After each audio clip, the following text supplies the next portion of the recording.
60,000. تو گویا طریقہ یہ ہے چیک کرنے کا کہ کس کو کتنا ملے گا کہ جس کو جو پرسنٹ ملا ہوا ہے سب سے پہلے پورے مال میں اسے ملٹیپلائی کرنا ہے، اور پھر یہ جو اس کا رزلٹ آئے گا ملٹیپلائی کا جو نتیجہ نکلے گا اس کو ڈیوائڈ کرنا ہے اس جگہ سے 6 سے ڈیوائڈ کیجیے اسے.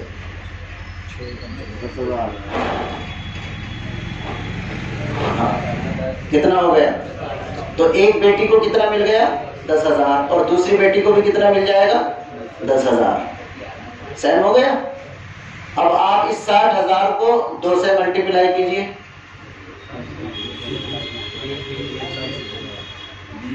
نہیں وہ تو آپ بتا رہے ہیں، میں وہ پورا کر کے دکھا رہا ہوں کہ کیسے کریں گے.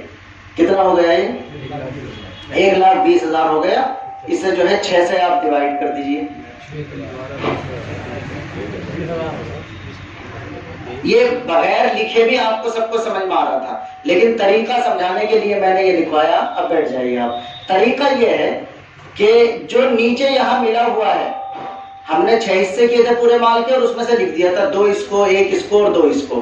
اب پورا مال آپ نے 60,000 لکھ دیا، آپ 75 لاکھ لکھ دیں، آپ کروڑ لکھ دیں، آپ 15 گز زمین لکھ دیں، آپ یہ لکھ دیں وہ لکھ دیں، جو چاہے آپ لکھ دیں. اس کا طریقہ یہ ہے چیک کرنے کا کس کو کتنے گز ملے گی زمین، کس کو کتنا کیا ملے گا، کہ اس سے تو ملٹیپلائی کیجیے جو نیچے ہند سے بنا ہوا. نیچے جو ہند سے کو کیا کہتے ہیں انگلش میں؟ یہ 1 2 3 جو لکھا رہتا ہے نمبر، تو جو نیچے لکھا ہوا ہے اس سے تو ملٹیپلائی ہوگا، اور وہ جو اوپر بنا ہوا ہے مسئلے کے اوپر اس سے ڈیوائڈ کر دیا جائے گا، تو جو نتیجہ رزلٹ نکلے گا وہ اس کا حصہ بن جائے گا. ایسے ہی ان سب میں جیسے بھی آپ کرنا چاہیں کر سکتے ہیں. ترجمہ دیکھیے.